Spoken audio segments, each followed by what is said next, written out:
Welcome. I would like to welcome you to episode 456 of the Unpopular Podcast. This is the man, the myth, the legend, Jalen Hunter. Here at the Unpopular Podcast, I'm rarely asked to agree with me. I'm asking you to hear me out. You know what I love about sports today? One of my favorite aspects of sports, and I've been saying this for a while. I said it last episode, or maybe the episode before last when I was talking about Asia Wilson.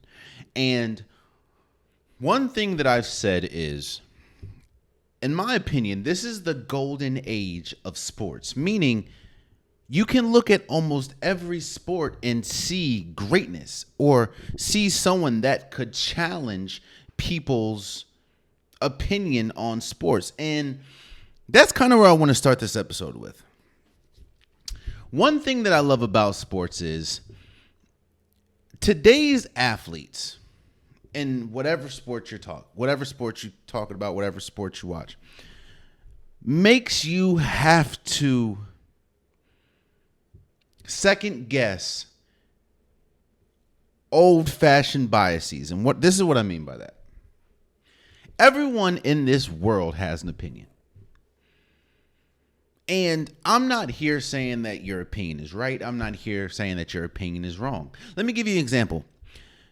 There are people to this day, a good number of people, it's not just one or two, a good number of people that will always say that Michael Jordan is better than LeBron James. And vice versa. There's a bunch of people that will say LeBron James is better than Michael Jordan.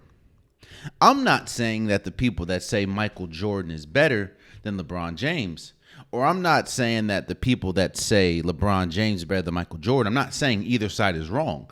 But what I'm saying is, because those two were infinitely great, it made you debate. It makes you think. Now, there will be, again, there's a group of people that will never get off their takes.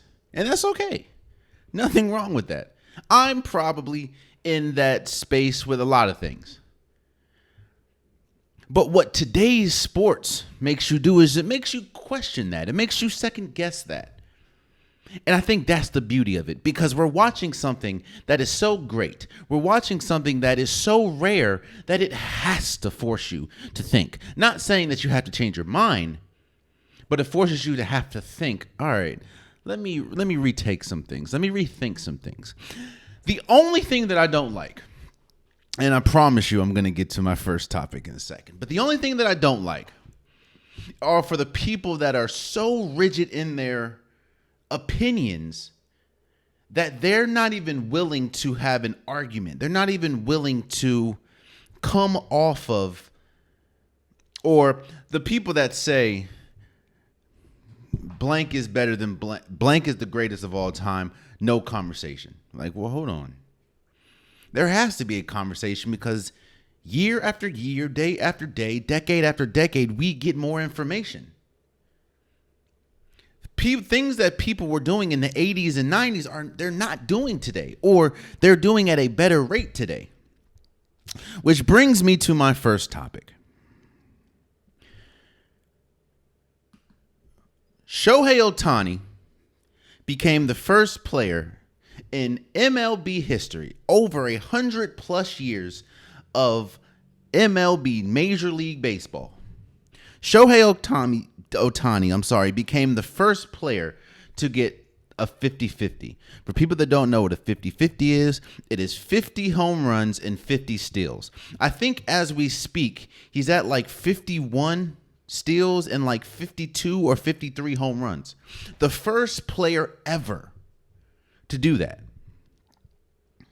Now, I understand that Shohei Ohtani has not been in the league for long. I understand that Shohei Ohtani may not have the numbers to back up claims that people are saying because he has not been in the league for that long. But one conversation that you're hearing now, and it seems like game after game, milestone after milestone, accolade after accolade, this conversation gets louder and louder That is that Shohei Ohtani could very well be the greatest baseball player we've ever seen. And there's always going to be a group of people that are traditionalist. And I'm hearing it loud and clear. Oh, he's not better than Barry Bonds. He's not better than Babe Ruth. Babe Ruth is the funny one. He's not better than Hank Aaron. He's not better than Mickey Mantle. Okay. You can feel how you feel. And I'm not saying that you're wrong. I'm not saying that you're right. What I'm saying is, to be as young as he is, to only be in the league for as long as he's been, and forcing people to have that conversation should tell you something. I'm aware. I'm not a huge baseball fan. I'm not going to lie to you guys and say that I'm the biggest baseball fan in the world. That's not true. People that know me know that basketball is my favorite sport. Football is probably second. I'm starting to like hockey a lot more because I have to watch it a lot at work. Baseball is not the most luxurious sport for me to watch. But I do tune in, especially during the playoffs. I do tune in to watch my Nationals lose a bunch now. I'm not the biggest baseball fan, but I don't poo-poo it. I don't shun baseball. So you guys can take my opinion and throw it out the window if you want, just because I know a lot of people like to discredit me because, I say I'm not the biggest fan of a certain athlete, or I say I'm not the biggest fan of a certain sport, or I say I'm not the biggest fan of a certain team. Side note, I appreciate everyone that is going and watching my last episode, watching my last clip that I talked about Bryce Young. I talked about the history of the Panthers, recent history of the Panthers, and why I said that the Panthers have failed Bryce Young more than Bryce Young has failed as a quarterback. And I'm getting a lot of views on that, and I appreciate all you guys. The reason why I'm saying that the reason why I'm saying this is because I get a lot of people telling me how wrong I am for my take. And it is okay for you guys to tell me I'm wrong. So I'm pretty much giving you guys a disclaimer that, hey, I have no issue for you telling me how you feel. Even if what you think I'm saying is wrong. I appreciate it. But to bring it full circle, I am one of those people that say, I believe Shohei Ohtani is probably the greatest baseball player we've ever seen. No, he does not have the accolades, but he also hasn't played long enough for that.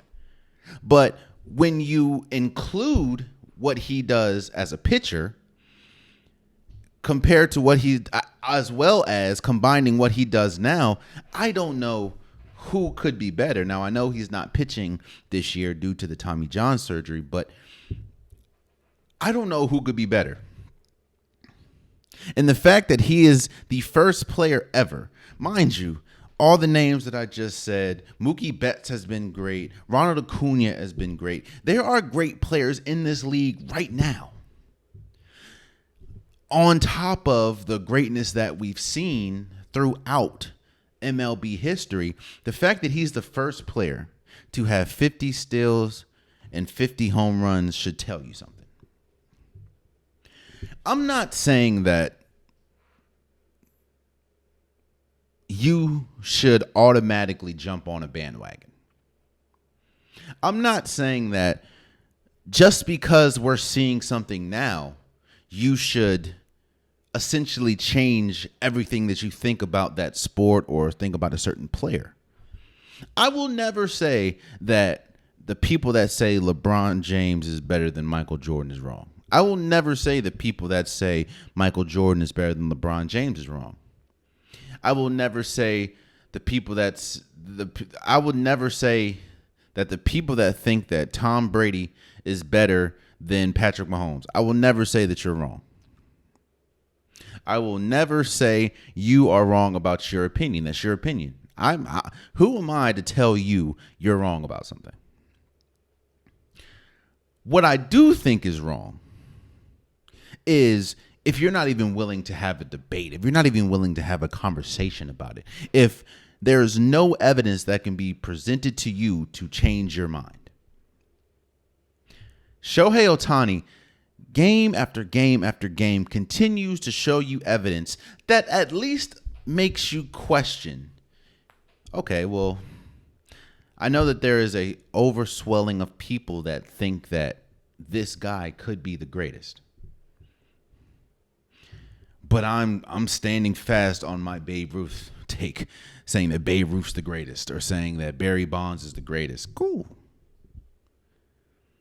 I'm not here saying you're wrong, but at least have the debate. Because I'm always willing to talk sports with people. And I watched this as it happened. Shohei Ohtani becoming the first player in MLB history. That's something that this is coming. He hasn't had that long of a career. And he's also broken records as a pitcher as well. He's not pitching this year due to a shoulder injury.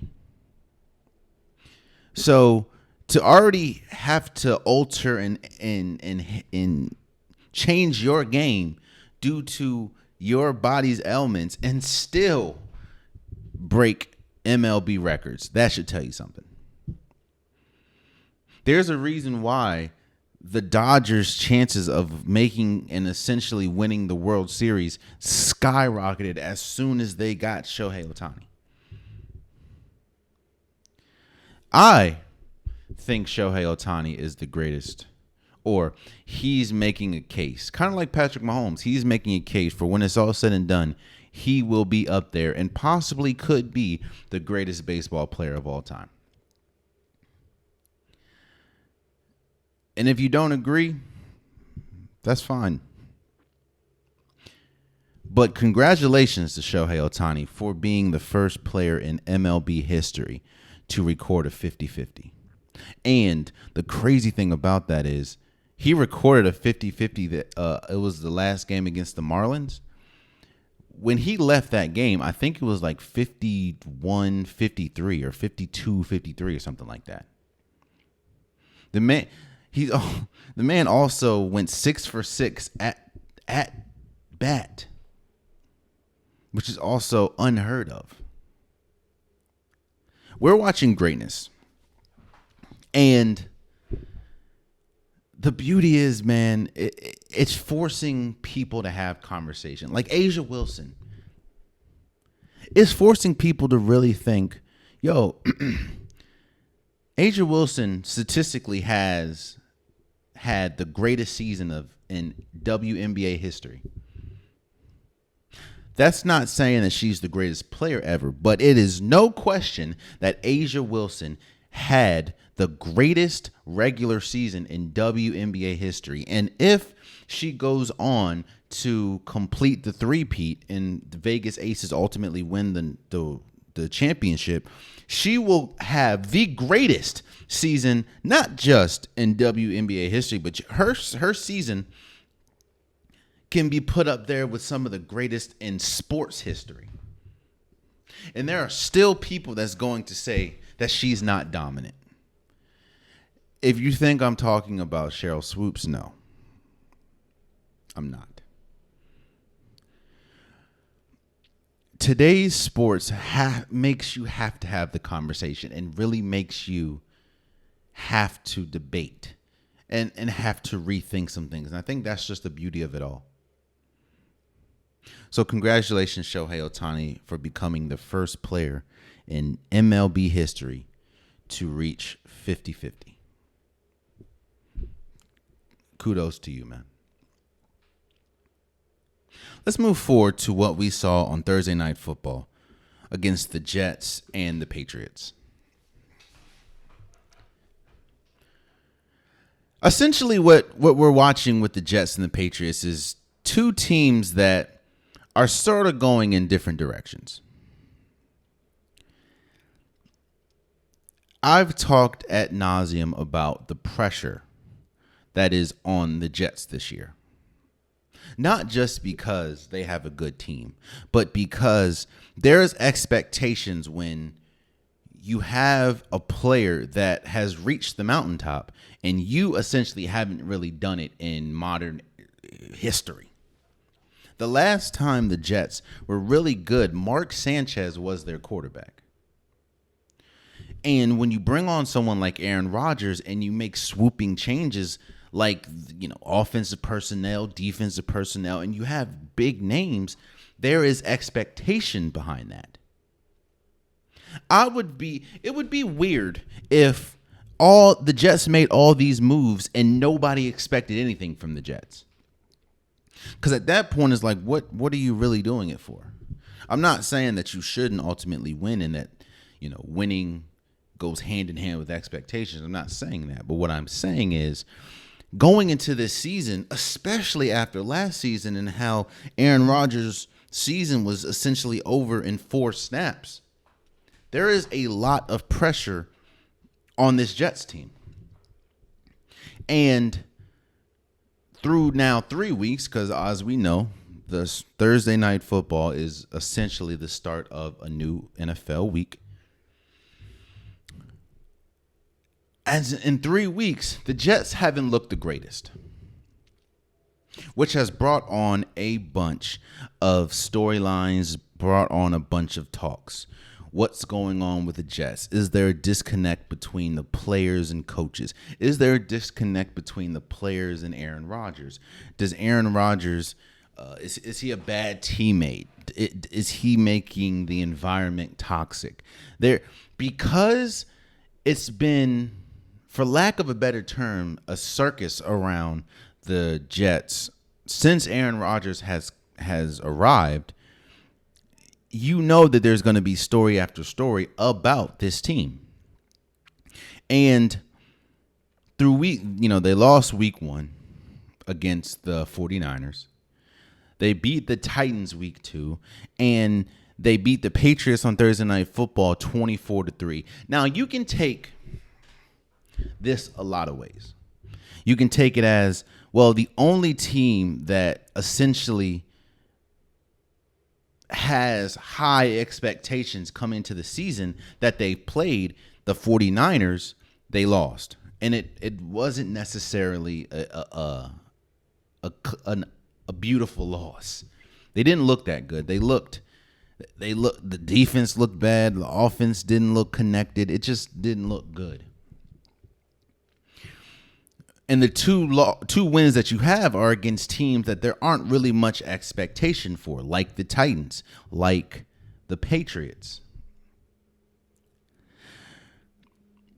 I look at it a little differently. My expectation is you have the oldest player, or at least the oldest quarterback in the NFL right now. And you're putting a lot on his shoulders. While, yes, you do have people like Mike Williams, you have people like Garrett Wilson, you have Breece Hall. There's still a lot on a 40-year-old player. And what I want to see after 3 weeks, what I want to see after missing an entire season with an AC or with an Achilles rupture is any player that has dealt with the situations, dealt with the things that Aaron Rodgers have dealt with this last year, are they able to maintain? Are they able to last? Because if not, none of this matters. We've talked about this ad nauseum. You can say that this is a Super Bowl caliber team, especially the defensive side of the ball. And it was kind of like that last year, but you had Zach Wilson as the quarterback most of the year. And as we see, the Jets were terrible. So through 3 weeks, while yes, it has looked slow, it hasn't looked the best. What I do like from the Jets is they're handling their business. They're handling what they can handle. Meaning, you're supposed to beat the Patriots. You're supposed to beat the Titans, and they did. And Aaron Rodgers did throw his first touchdown as a Jet on Thursday Night Football as well. He threw two of them. One of them, I don't remember who the other one was, but I know one of them was Garrett Wilson. Actually, as a home at home, because I think he threw a touchdown pass to Breece Hall as well last game. I'm not going to go as far as saying that the Jets essentially should be considered Super Bowl contenders. I need to see more, and honestly, what I have seen, while they have got the job done against inferior teams, I need to see what they look like against better opponents. Like, I want to see, I think in 2 weeks they play the Bills. I want to see what they look like against a divisional rival, against, Josh Allen and this team that looks much better than I anticipated going into the season. But the Jets look good. No, let me back up. They look like they look okay. They don't look like a Super Bowl caliber team right now. There are still big plays that the defense gives up from time to time, and the offense is still trying to gel. I didn't realize how inconsistent the offensive line was going to be, especially after they took a hard look and focused extremely hard on the offensive line this offseason. I didn't think it was going to look how it looked. It just looks inconsistent. And now I think Moses is hurt. I don't know if he's going to miss time or not. But, the offensive line doesn't look great. And you can tell Aaron Rodgers is 40 years old. The wheels that he used to have, not saying that he was Lamar Jackson or Cam Newton or anything, but the wheels and the mobility that he used to have is definitely taking a step back. But he's still making the beautiful throws that we know Aaron Rodgers is capable of making. And they're handling their business. They're doing what they're supposed to do. They're beating teams that they're supposed to beat, i.e. beating the Patriots 24-3 in Thursday Night Football. And I am very interested to see how they fare against top-tier opponent. And right now, the only opportunity that they've had to go against a top-tier opponent, they're 0-1, and that is obviously Game 1 at San Francisco playing against the 49ers. So I'm not going to cast a final game plan, a final breakdown on this team as far as they're handling their business, and there is definitely room for improvement. On top of that, though, that does not minimize the pressure that is on this team. Hell, there's a lot of pressure on Robert Saleh. He probably has the most pressure. Because at some point, these losing seasons are going to have to stop. I know it's the Jets, and there hasn't been much. That's P.S. I just thought about this. P.S. I know I just referenced, when I was talking about Shohei Ohtani, I know I referenced my Bryce Young take. But something that is kind of irritating me. When I say that they did not give Bryce Young, they didn't give Sam Darnold, they didn't give Baker Mayfield, they didn't give Cam Newton help. I'm not or weapons. I understand that the stigma for that is talk about the skills group, talk about the receivers, talk about the running backs, and I get it. There are people that have a fondness for Steve Young. There is people that have a fondness, or not Steve Young, Steve Smith, and he was a really good wide receiver, or Greg Olsen, or D'Angelo Williams, or Jonathan. Cool. I'm not just talking about the skill. I'm talking about the offensive line as well. And there's no question that if you look at Cam Newton's time in Carolina, Baker Mayfield's time in Carolina, Sam Darnold's, every quarterback damn near time in Carolina, including Bryce Young, the offensive line has been bottom to last. So for the people killing me, how can you say he has a future Hall of Famer in Greg Olsen, bro? What does his offensive line look like? That's all I'm saying. So let's get back to it. I'm sorry, I had to do that PS because it just popped into my mind, and I'm seeing a lot of people comment that on TikTok. If you're not following me on TikTok or Instagram, link is in the description below. Go follow me. But yeah, there's a lot of pressure on this Jets team, and as 3 weeks in, they look okay. There's definitely room for improvement, but they don't look terrible. I will say that. I started this segment by saying that these are two teams that are going in two different directions. Now, I know that the future could somewhat look promising for the Patriots, but that's honestly because they're in a very, very low place right now. I like Gerard Mayo. Obviously, I would like to see all African-American coaches succeed. Seeing the history of just how little opportunity African-Americans get at the coaching position, both men and women. So seeing Gerard Mayo as the head coach, I would love for him to succeed. But it's been mighty bleak since the departure of Tom Brady. It hasn't been good. Now, I know that at this point, that is a large sample size.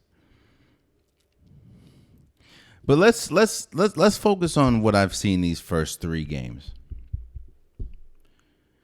and how winning against the Bengals might have skewed people's perception of this Patriots team and allowed people to overlook exactly what we're watching. I'm not taking anything away from their win against the Bengals. That is a team in Cincinnati that has Super Bowl aspirations and that a lot of people think should have something to say about who represents the AFC in the Super Bowl. And beating them, especially week 1, I'm not taking anything away from that win. But what have they looked like since then?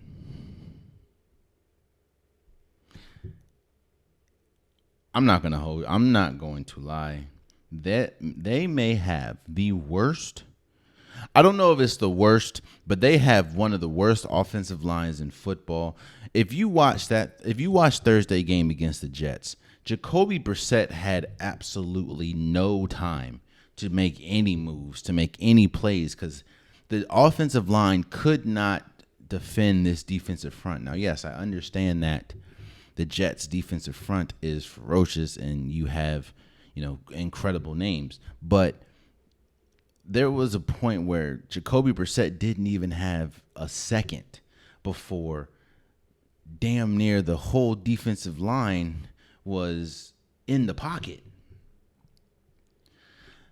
And it hasn't looked great. Now, it didn't really look great the first game. It's just you were going against a team in the Bengals that just wasn't playing well. And obviously, it was the first game. We know all the turmoil and noise that came from Cincinnati this entire offseason, whether we talk about T. Higgins, Jamar Chase, some of the other stuff. Maybe their mind. I'm not discrediting the Patriots, but what I'm saying is you didn't get a full a fully healthy, fully formed Cincinnati Bengals team. And since this Patriots team has looked awful, which I think I'm kind of wrestling with. I'm wrestling with a few thoughts. One thought I'm wrestling with is I was on board when I heard that Jacoby Brissett was going to be the starting quarterback. It just you don't want to rush Drake May out there, and Jacoby Brissett has proven to be a suitable backup. He's not the best. There's a reason why players are backups and starters. Jacoby Brissett he can be good a couple games. He can be good a couple drives. But if you expect Jacoby Brissett to lead your team anywhere prosperous, that's just not what he has in him. That's why he's a bona fide backup. But when I heard that they were going to have Jacoby Brissett start, I was like, okay, that makes a lot of sense. Drake May is not ready. Obviously, they know more about Drake May, and they see him in practice.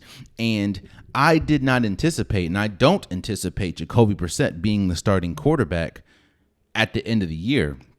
And to be completely honest with you, I don't think, and I think the Patriots hope that that is not the case. They hope that by the end of the year, the player that they selected at number 3 overall in Drake May is going to be the starting point or starting quarterback. So I'm not here saying that Jacoby Brissett, they need to rush Drake May. And this is where I'm saying I'm wrestling with ideas and I'm wrestling with thoughts in my mind. It's like Jacoby Brissett has not this offense hasn't looked great at all this year. Again, I know it's 3 weeks in, but it hasn't looked good. It's looked, dare I say, terrible. And my thinking is, okay, well, if Drake May's not ready, and in the same breath, the offense doesn't look good with Jacoby Brissett starting, why not throw Drake May out there? You're not winning games with Jacoby Brissett. You may not win games with Drake May. Why not? I mean, the best reps are in-game reps. So, but then I also don't want a situation like Bryce Young has been in, as far as you throw in a quarterback. The expectations are automatically going to be high because he was drafted 3rd. And you're playing quarterback for a franchise that has had a individual that people widely consider the GOAT. So it doesn't matter who is the quarterback for the Patriots. You're always going to be compared to Tom Brady. Whether you should be or not, that's just what's going to happen. So I'm like, all right, Jacoby Brissett doesn't look great. He looks like exactly what I thought he was going to look like a backup quarterback. No offense to him, but that's just the lane that he's put himself in. You're not winning, and it's not necessarily close. Yes, I understand that they beat the Bengals, but there was not a point of the game in Thursday Night Football against the Jets. There was not a point of that game where I thought the Patriots were going to win. Honestly, there wasn't a point in the game where I think the Patriots believed they were going to win. It didn't look good.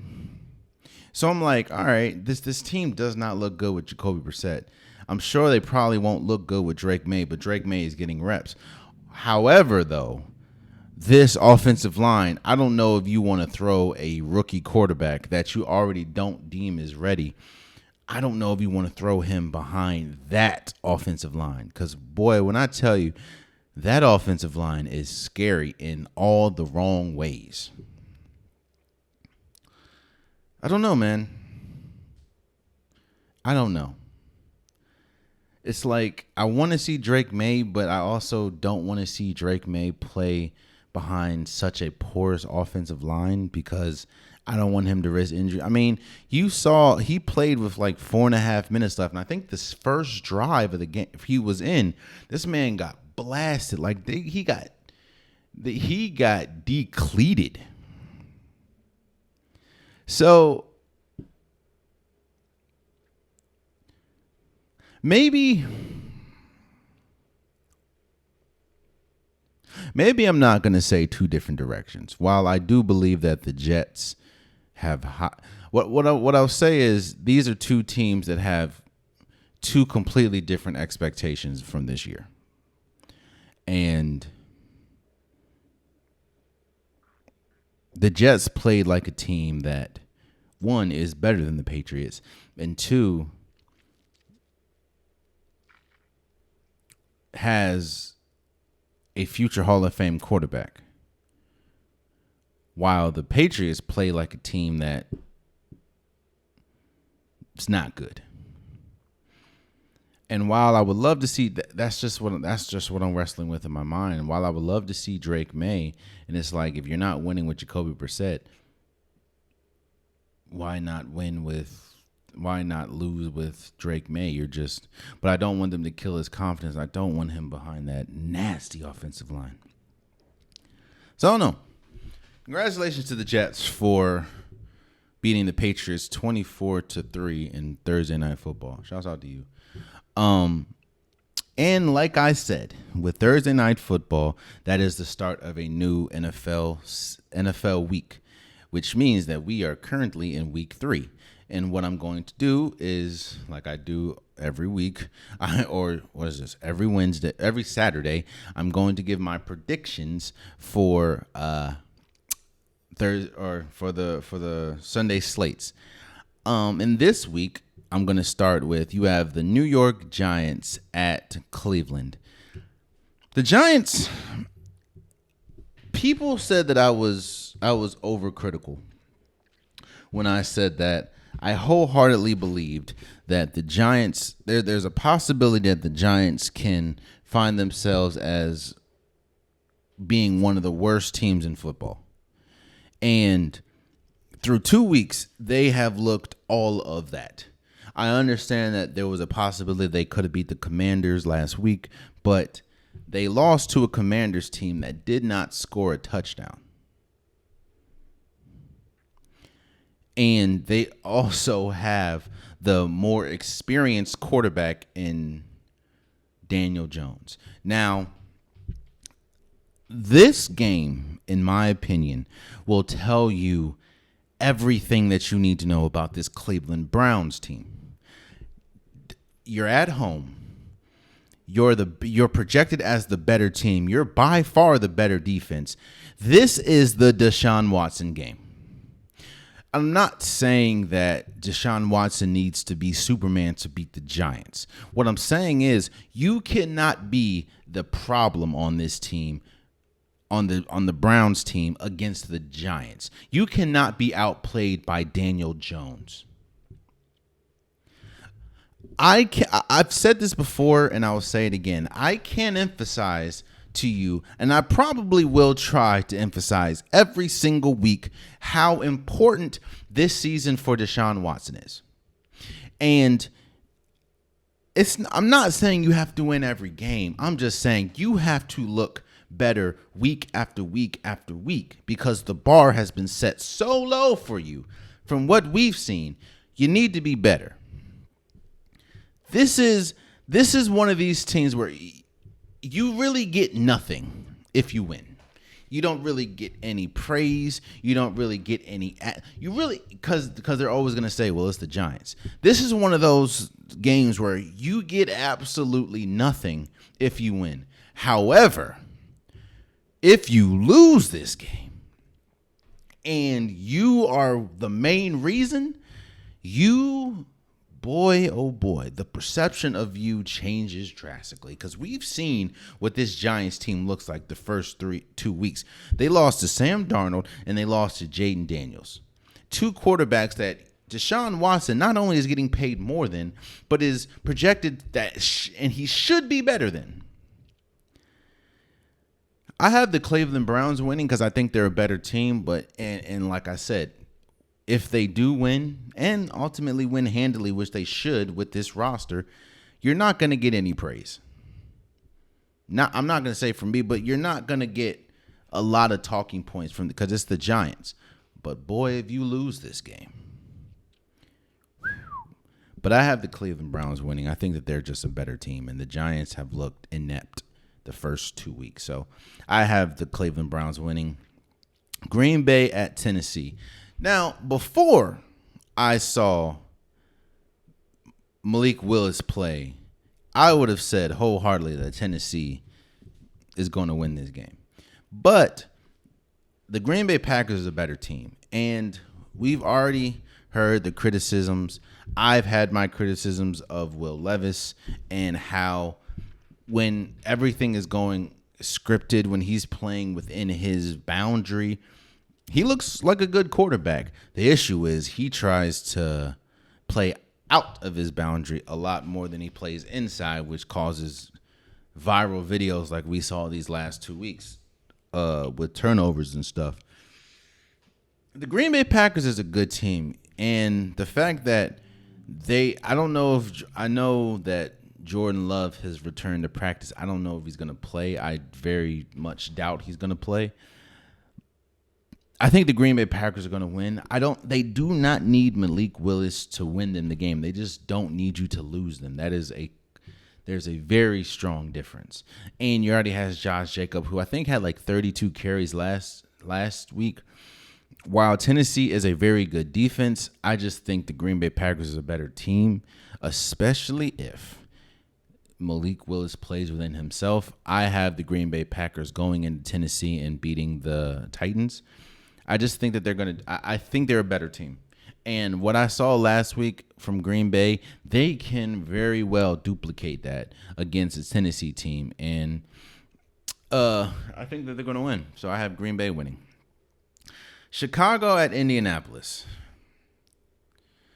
Indianapolis is dealing with a lot of injury, and they're still dealing with the growth of Anthony Richardson, meaning Anthony Richardson has an incredibly high ceiling, but he also makes some poor decisions. Like he last week was yet another week where he had multiple interceptions, and a lot of those interceptions were solely on him. However, Chicago has a lot going on. You have Roma Dunze's dad putting clips out on Twitter or X about his son being wide open and Caleb Williams missing him. You have video, obviously, of Caleb Williams not happy, of DJ Moore not happy. There's just a lot of unease in Chicago. And I think that we're getting to a point where there is a lot of expectations on this Chicago team. Maybe some expectations that aren't necessarily warranted for a rookie quarterback. And this isn't me I'm not taking away anything from the future that this team could have. But you're dealing with an inexperienced quarterback. And this is a very tough game to, you know what? I think Chicago's going to win this game because I may have underestimated how good their defense could be. Their defense is really good. And their defense is the reason why, or I'll say this, their defense has kept them in a lot of games that they probably shouldn't be in, i.e. the Houston Texans game. I think that this is because the injuries that are on the Colts side, especially defensively, whether we talk about DeForest Buckner, I think Chicago has a good shot of winning this. Now, you also could get one of those games where Anthony Richardson just goes off. And if that's the case, then it's I don't know if Caleb Williams is at the level right now where he can explode offensively, even though there is this offensive line is not helping Chicago either. So I'm gonna go Indianapolis. I just think that there's a lot of stuff that Chicago needs to figure out as just a team, and I don't know if week 3 of the NFL season is when it's gonna happen. So I have the Colts at home beating Chicago. Houston at Minnesota. I will first say, shouts out to Minnesota. They've been extremely, they're 2-0 right now. Sam Darnold has been great. Shouts out to Brian Flores for having the Minnesota Vikings defense, one of the best defenses in football, even after losing Danielle Hunter. Minnesota has been incredible.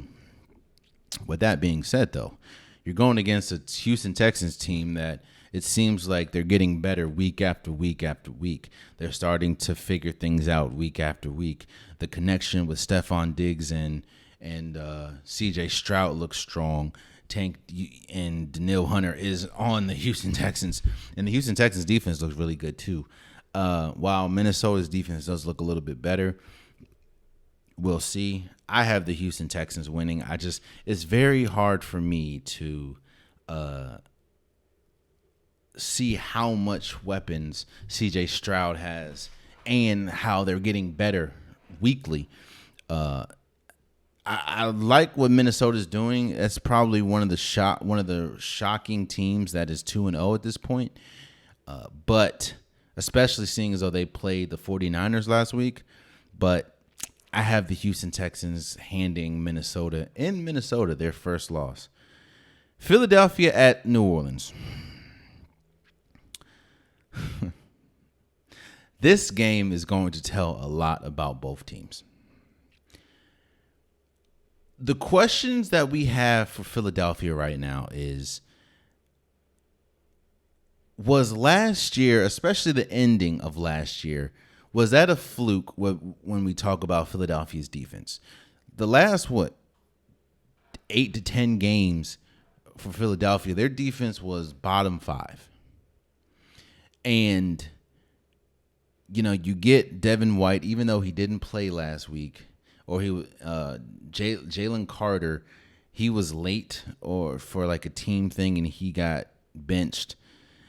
There's a lot going on with Philly. On top of that, Jalen Hurts has turned into one of the most, especially at the end of the game, turned into a turnover-prone quarterback. Is A.J. Brown going to play? I think the biggest question marks about Philly is Nick Sirianni a really good coach or not? And there has been ups and there's been downs just this season.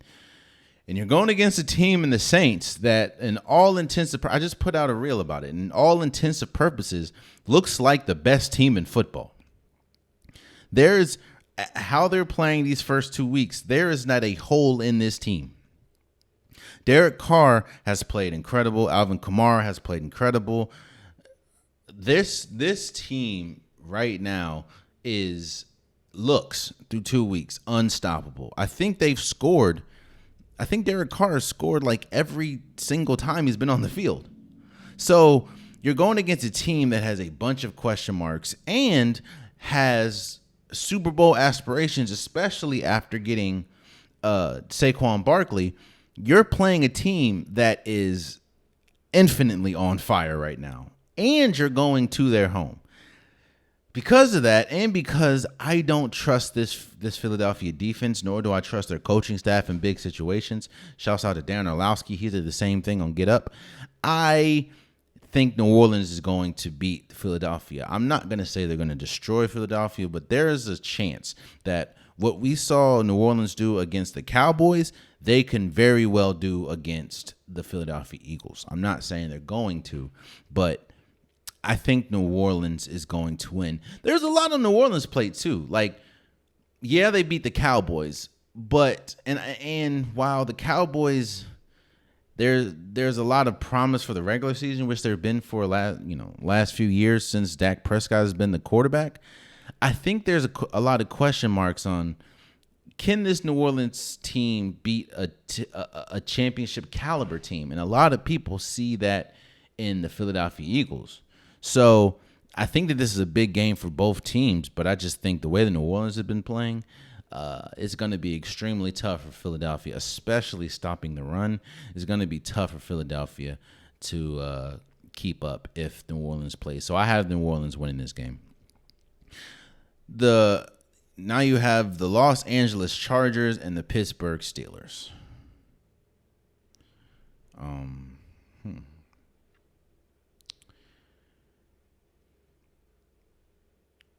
There, I don't think enough credit when we talk about the Pittsburgh Steelers these last few weeks. Actually, pretty much ever since the offseason, most of the conversation, and I'm not gonna lie, I've been very vocal in these conversations as well, has been about the quarterback battle between Justin Fields and Russell Wilson. And you know that it's a story because after damn near every game, they ask Mike Tomlin about that quarterback situation. And this is yet another year where I don't think that the Pittsburgh Steelers defense gets enough credit that it should. This is not me. As much as it's going to sound crazy, this is more of a compliment to the team, especially the defense, than a hindrance. Through 2 games now, Justin Fields only has 1 touchdown pass. Yet and still, this team is undefeated. TJ Watt, in my opinion, is a leading candidate. I know it's only 2 weeks, but a leading candidate for Defensive Player of the Year. And honestly, I know they're not going to give it to him, but he should be a leading candidate for MVP. Because if they did not have TJ Watt, this team not only would not be 2-0, but they may not win a game. There is a lot of optimism surrounding the LA Chargers because of obviously they looked decent their first 2 games, and you have Jim Harbaugh. But this is yet another week where Justin Herbert is coming off of a lackluster performance, and he's coming off of an injury. I think that I don't know if Justin Fields can be that quarterback. There were plays where he looked really good. Don't get me wrong. I'm not saying that he's been awful. There were plays, especially when you talk about his mobility, there were plays when Justin Fields looked incredible. He's had moments. But again, those moments are few and far between, but they're still 2-0 because of how great this defense is. And I think that's going to continue on Sunday. I have the Pittsburgh Steelers winning, which is going to continue to put Mike Tomlin and the Steelers team in a bit of a tough situation, because what happens when, Russell Wilson gets fully healthy? I don't know. We'll figure that out. But for Sunday, I think that they're better, especially defensively. Now, the Chargers have been really good defensively as well. But especially with Khalil Mack, Derwin James, a healthy Joey Bosa, they've been really good. Asante Samuel Jr. But I think that Pittsburgh, the main reason why they're 2-0 is because of TJ Watt and that defense. And I have Pittsburgh, especially being in Pittsburgh, I have them beating the Chargers. Denver Broncos at Tampa Bay Buccaneers. I said this last week. I have been very critical I've been very vocal on the miscomings and missteps of Baker Mayfield and the Tampa Bay Buccaneers, or Baker Mayfield in his career. However, as we speak, through 2 weeks, Baker Mayfield has played like a top 5 quarterback in the league. This Tampa Bay team, especially defensively as well, even though Vea, I don't know if he'll play, this Tampa Bay team looks really good. And you're going against a Denver team that is led by a rookie quarterback in Bo Nix and doesn't look good at all. Now, yeah, you have Patrick Surtain II, but they don't look good at all. I have Tampa Bay, and you're at home. I have Tampa Bay beating the Denver Broncos. I'm not saying the Denver Broncos have played as bad as a team like the New York Giants, but they haven't played as good. There's a reason why they're 0-2. Carolina at Vegas. Carolina's. I have exhausted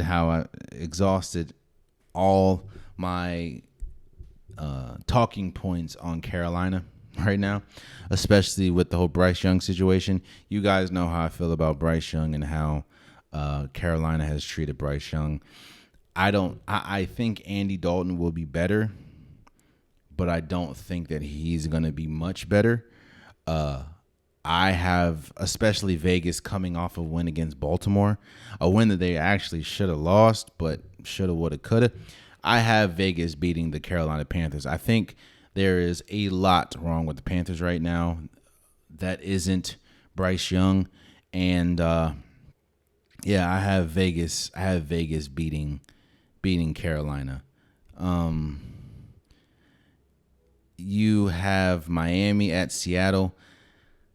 I don't know how Miami's going to look without Tua Tagovailoa. And while Seattle has looked okay, they haven't looked great. But again, Miami without Tua, I know you have all those weapons, but again, without Tua, that's going to be tough. So I have Seattle beating Miami. To me, this is the biggest game of the week. That is Baltimore at at Dallas. You have a team, both teams going with high expectation. One team was just in the AFC Championship last year in the Baltimore Ravens. The other team had a 10-win season and paid CeeDee Lamb, paid Dak Prescott. That is the Dallas Cowboys. Both of them coming off of, frankly, embarrassing losses. The Dallas Cowboys got destroyed by the Saints at home, and Baltimore blew yet another double-digit fourth-quarter lead against the Raiders, and Baltimore is 0-2. Dallas is 1-1. This is a big game for both teams. I don't think there's been a team, and I could be wrong. I'm sure somebody will tell me I'm wrong if I am. I don't know the percentage-wise, but I'm sure it's lower than 10% of teams that have started the season 0-3 and still made the playoffs. I don't think that it's extremely hard, especially when you're playing in my opinion, the hardest division in football. I think 0-3 could be a death sentence for the Baltimore Ravens. Not even just the division. You're playing in the AFC. Like, that's tough. So I think they understand how much they cannot go down 0-3. In Dallas, I understand that you want to rectify what happened last week. I think the Baltimore Ravens is the more desperate team, and I think Baltimore will come in and beat Dallas. Again, I talked about this last episode, bro. Run the game, run the ball more. Dallas is not the best. Now, I know the offensive line isn't the best for Baltimore, and you're going against Michael Parsons, but as we saw against the Saints, you can gash the Baltimore or the Dallas Cowboys running the ball, and you have Derrick Henry and Lamar Jackson. Run the ball. Yeah, you can still throw, but run the ball. The Baltimore Ravens, I think, need this game much more than the Dallas Cowboys, even though they're both desperate. But I think Baltimore is a little bit more desperate, so I have Baltimore beating Dallas. San Francisco at Rams. This would be a good game if everyone and their mama wasn't hurt. Christian McCaffrey looks like he's not going to play. Debo's not going to play. George Kittle looks like he's not going to play. Puka Nacua, Cooper Kupp, a bunch of this is the IR game, and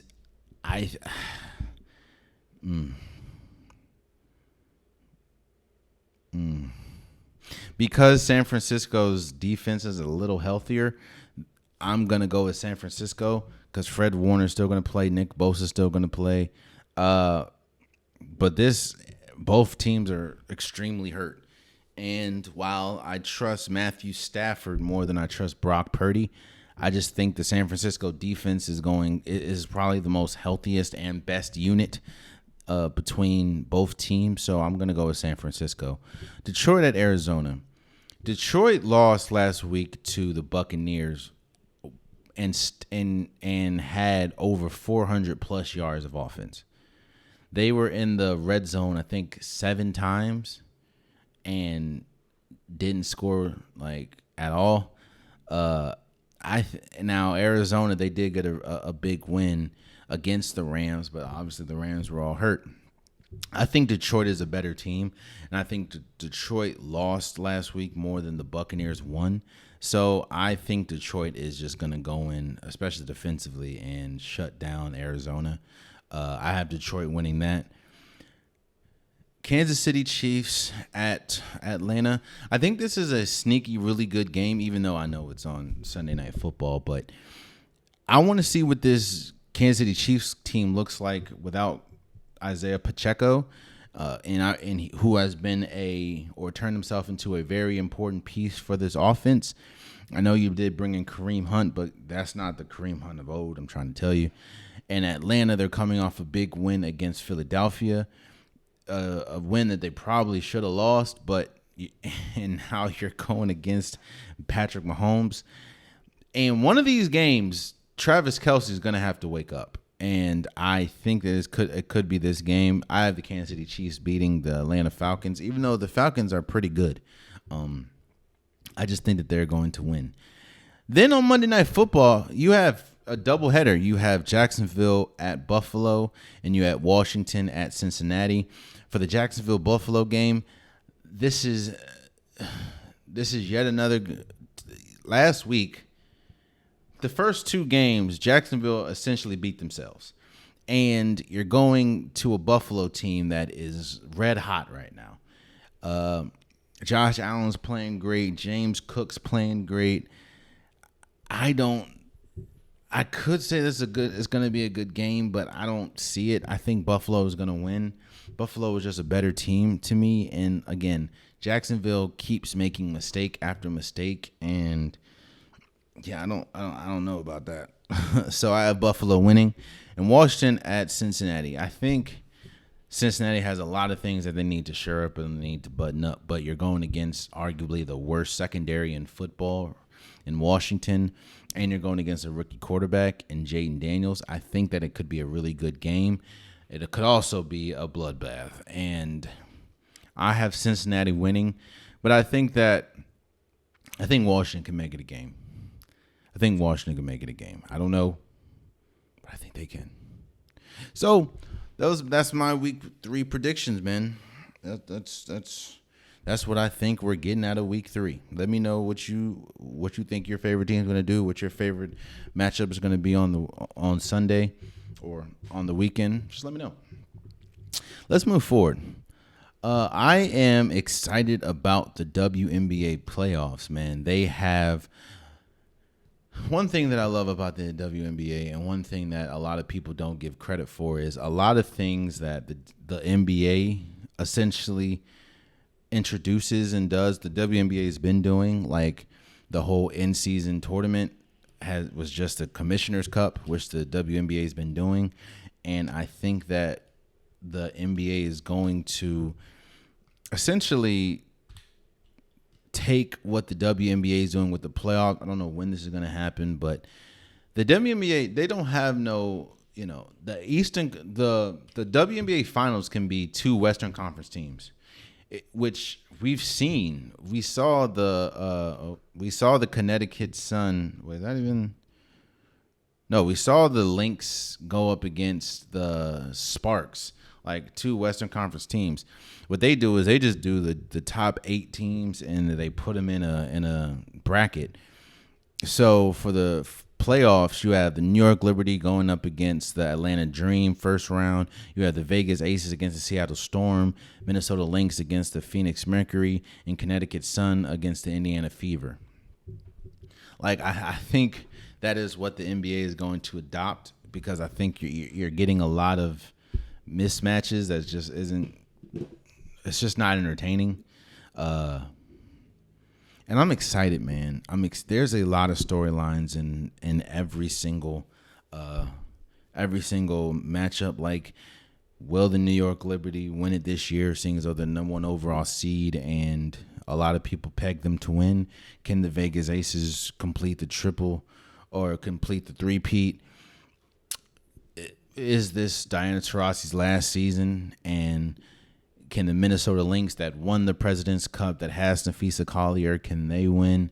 Connecticut Sun have been incredible with DeWanna Bonner and Elisa Thomas. Can they beat, or can they finally close out and win one? Then you have Indiana Fever. How far can Caitlin Clark and Mitchell take this team? There is a lot of excitement, man. And I want to say, because Asia Wilson's been incredible, I want to say that they're going to three-peat, but I don't. I'm going to throw it. You know what I'm saying, man? I'm going to say that the Minnesota Lynx have been a sneaky good, not sneaky. They've been a great team all year. And I'm going to go on the limb and say the Minnesota Lynx is going to win the WNBA championship. I would like to see the Vegas Aces win, but they haven't looked great all season. I know they've been dealing with players in and out the lineup due to injury, but I think the Minnesota Lynx are going to win. Nafisa Collier is having one of those years, not an Asia Wilson year, but one of those years, and the Minnesota Lynx have been incredible. So and they won the Commissioner's Cup. I have Minnesota Lynx winning the WNBA championship. We'll see, but I'm excited, man. I'm excited. And lastly, before we go, unpopular topic of the week. We're going to talk about my man's Joel Embiid, man. Joel Embiid signed a 3-year, $192.9 million extension, making him one of the highest paid players in NBA history. Joel Embiid deserves every single penny that Philadelphia has given him. He is one of the best players, not just centers. He's one of the best players in basketball when he's healthy. People are always going to talk about, when he's healthy, win this, win that. Like, bro, Joel Embiid is tough, man. And yes, you would like to see him make it past round 2, but he's an MVP. He's constantly in Defensive Player of the Year conversations. He's an Olympic gold medalist now. And you can argue, some people say the argument is not as strong as others, but you can argue he is the best center in basketball. I would probably still give that to Nikola Jokic, but Joel Embiid ain't that far away. Congratulations to Joel Embiid for signing the 3-year, $192 million extension. There's a lot of pressure on this team, seeing as though you just got Paul George and Tyrese Maxey has emerged, and now you have Joel Embiid getting this. If you don't make it to the Eastern Conference Finals, then that'll be a conversation in and of itself. But the conversation that it should not be is Joel Embiid deserves every single penny that he's got. So shouts out to him. There you have it. That's been today's episode of the Unpopular Podcast. I truly appreciate you guys. If you want an Unpopular Podcast shirt, hoodie, sweater, long sleeve joggers, the links in the description below. I have multiple different colors, multiple different designs. Get your Unpopular Podcast merch today. Also, please follow the YouTube channel. I post daily. If you like the content, tell a friend to tell a friend to tell a friend. I appreciate everyone that follows, everyone that's going to follow. If you get to this point and you're not a follower, I don't know what to tell you, bro. But please follow. It means a lot. Also, follow the DSPs. Understand that some people only watch me on YouTube. Some people only listen on DSPs. So whether that's Apple Podcasts, Spotify, SoundCloud, Pandora, wherever you get your DSPs and wherever you're listening to me, please follow. It means so much to me. I thank you all. And also, please follow the socials. Follow Instagram, follow TikTok. Like I said, I post pretty much daily there. That's where we can go back and forth. That's when you can tell me how much you hate my takes, how wrong my takes are. That's probably where you can tell me how much you love my takes. If you keep it respectful, I don't mind going back and forth. It just means that you're listening to me and you care about whatever we're talking about, so I appreciate it. I appreciate you guys. And until next time, much love.